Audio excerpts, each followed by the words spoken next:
bago mag-continue ng CHB playing. 3 Toyota master bedroom. Itong master bedroom malaki po siya. Meron siyang private po nitong project mga boss. Ito yung main door niya. Ito yung garahe nila. CHB playing mga boss. Parang ano na po yan. Parang hinihipan. Happy day. Happy day. Habang nandito sila. Semento may pangakong totoo sa bawat mga diskus. Namatay yung dalawa. Tapos yung flower horn. Surado may hindi bago pakakainin. Okay na.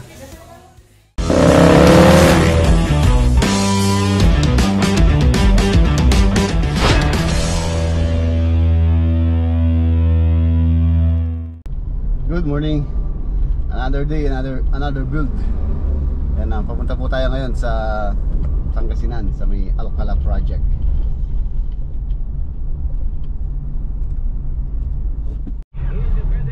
Yan, dapat po kanina balak ko mag motor na lang, gagamitin ko yung big bike. Kaya lang, yun nga po, meron po tayong bagyo na malakas, si Nando. So yan, napagdesisyon ko na lang na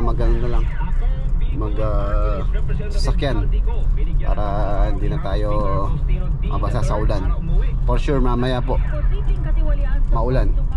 Ayun, medyo makulimlim na. Nakikinig tayo ng balita habang nasa biyahe.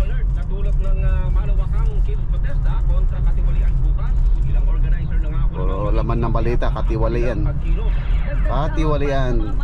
sa flood control.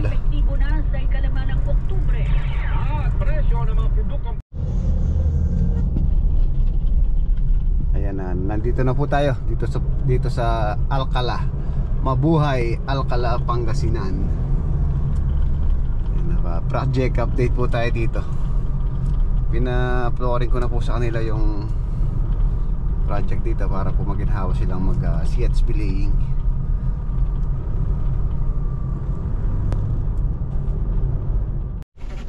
Narito na po tayo, Alcala project.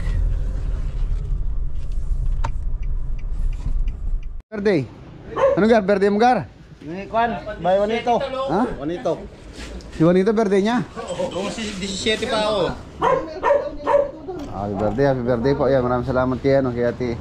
Mimem yan. May masaya na kanunit at tato ng bahay. Ah. Ito meron ka na. Meron ka na? Ni ate. Wala pa. Wala na. Ito. Puto ka na lang. Thank you kay Ate Berna.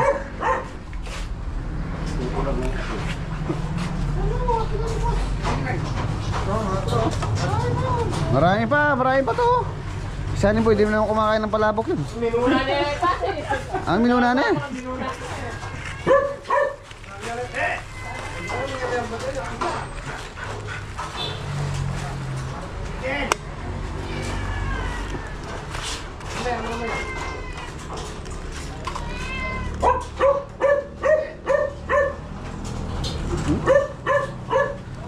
Dami.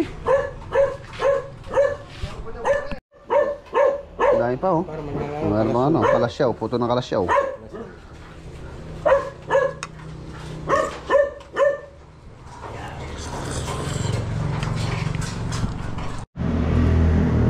Ayan, Alcala project. Ayan, tulad ng pinaplano namin o pinaplano ko mga boss, ayan na po siya. Ang mauna yung flooring bago mag-continue ng CHB playing. So ayan, tapos na po silang mag SOG or slab on grid. Ayan.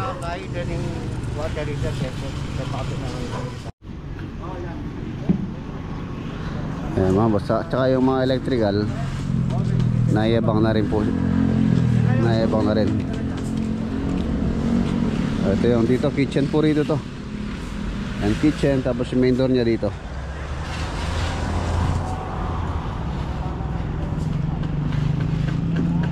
CR dito. kwarto. 1, 2, 3. Ito yata yung master bedroom. Malaki. Malaki po ito.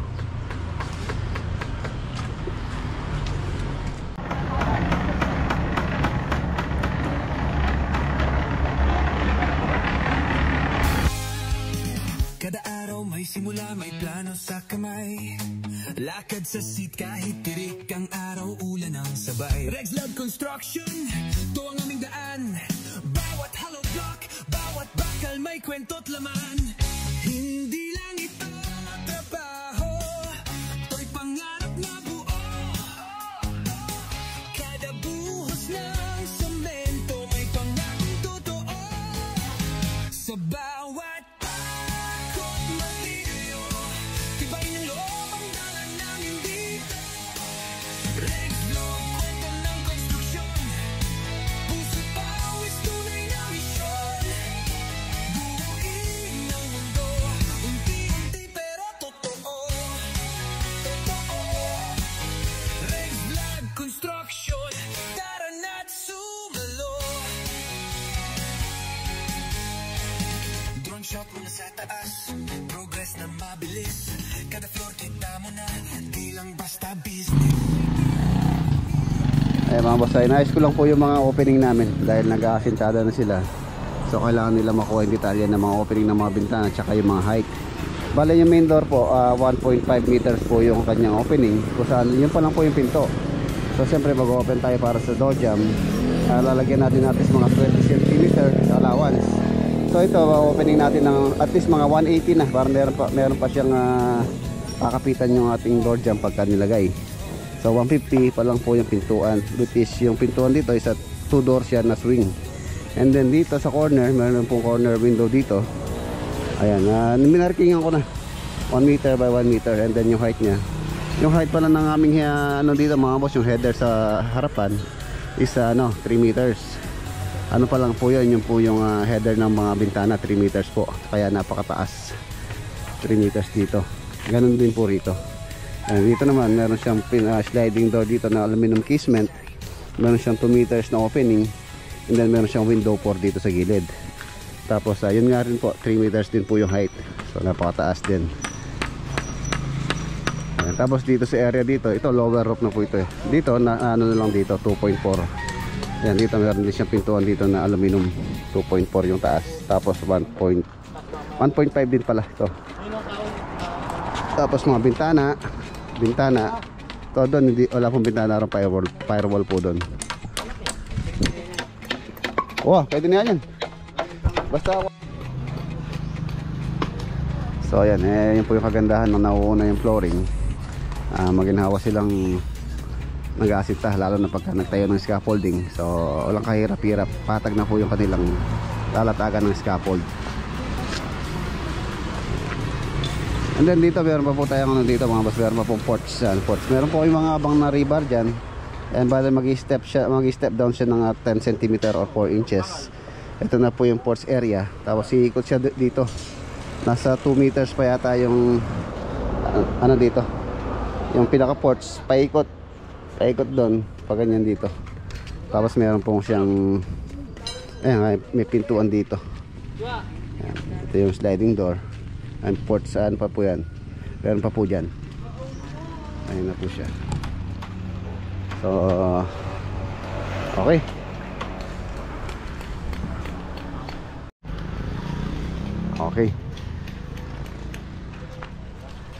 Siya, ano na, okay na.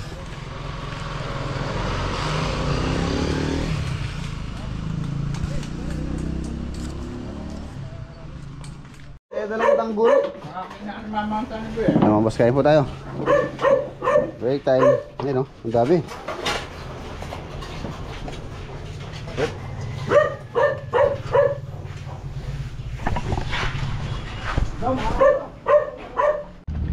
Ayan yung po palang kinain nitong tambak. Mini dam lang po yung available na panambak dito. Nakaano po siya, 30 tambak, 30 mini dam. Hindi pa po kasama yung ports dito, tatambakan pa po yun. Ito po yung elevation namin from this itong ano na to, itong flooring na to, magbababa siya ng 10 cm or 4 inches. Hanggang dito pa halos siya tayo. And then meron pa siyang plant box dito. Pag ganyan siya dito. Hanggang dun sa may ano na yon, sa may kusina na yon. So siguro ito at least kakain to mga more or less mga 15, mga 15. Maluwang pa po ito, halos hanggang 3 meters yata rito sa harapan to. And then dito, kung di ako nagkakamali, nasa 1.5 yata yung dito sa may gilid. And then meron siyang plant box. Ayan na siya mga boss. Half day lang sila pag Saturday, pero hindi naman po sila uuwi. Bali uuwi lang si Master Apo tsaka yung isa si Janjan. Sasabay na rin sa akin pa uwi. Ayan, binigay ko na rin yung kanilang karapatan, yung kanilang weekly salary. Ayan, nagpa-party-party na sila. Payday.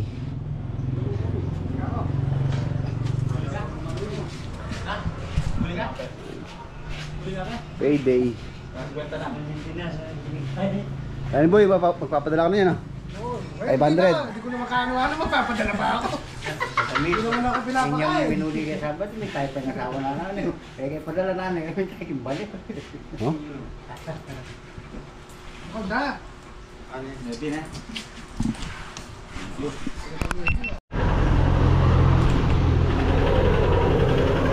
Pagkasik kayo pa. Para lang tayo pa. Sinong gumagamit ng inko? Oh, si Margaro, sino yung ano? Sino yung sombrero ng inko? Suot mo muna, suot mo. Yun oh. Happy day ka mo, happy day. Happy day. Happy day. Sa mixer wala po? Mixer. Mangingi ako sa mixer.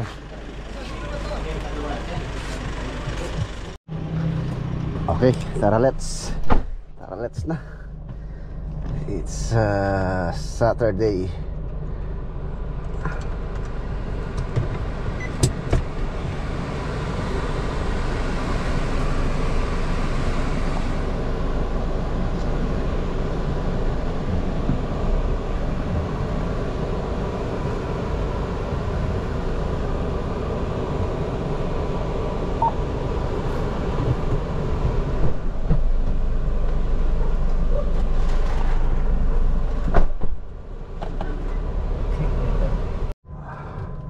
Okay, ayan mga boss, nandito na po tayo sa bahay.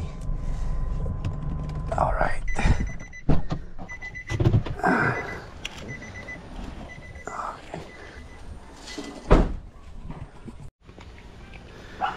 Ayan mga boss, update po tayo dito sa guest house. Ayan na po siya. Dito tayo. Ayan.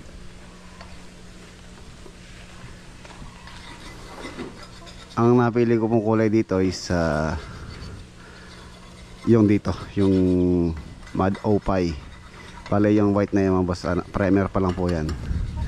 So bukas i-apply na po yung kulay na final color nya. Primer, kailangan po sin primer muna para po makapit yung pintura.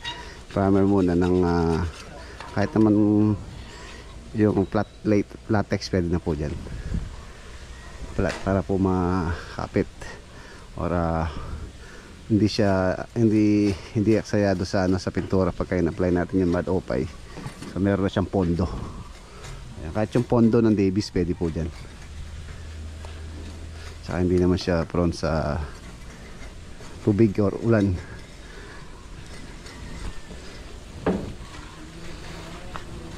Ililipat ko yung yung aquarium. Then wala ng tornilyo na rin ang sakan rito.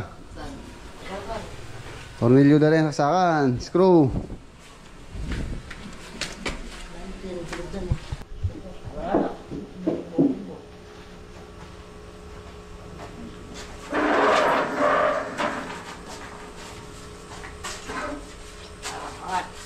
Mulot na yan.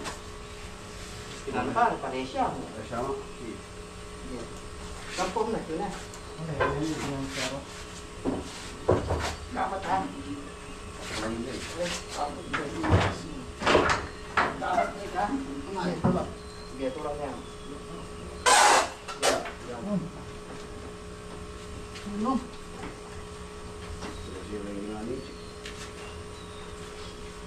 Ano yan? Tapos na.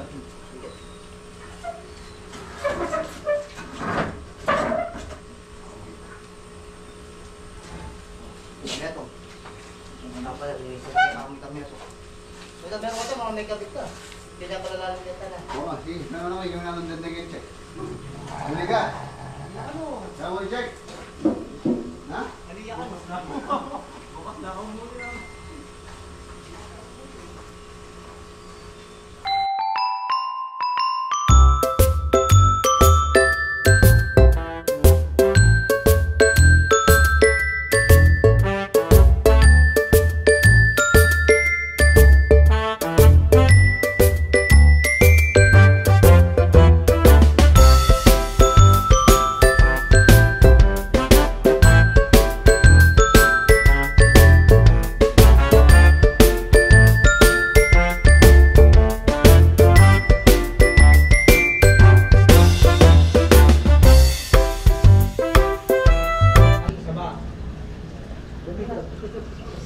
Boss, okay na.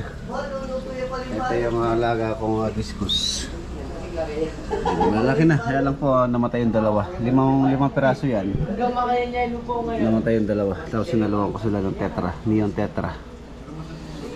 Tapos ito yung flower horn na nilagay ko dati ngayon, ang laki na. Tapos yung kanyang bukol sa ulo, maki na rin po siya. Yung flower horn. Sigurado maninibago po ito. So bukas ko na lang sila pakakainin. Tapos ito yung mga neon tetra. Okay na. Tapos ito yung mga oranda at saka tawag dito. Chingu, tama ba? Red cap, oranda.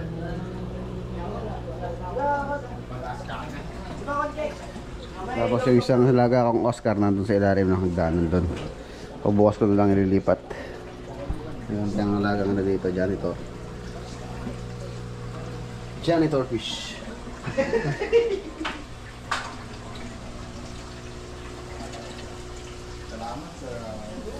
Ayan, naman tayo ano. Session. Yung sirapi oh. Madinin mo.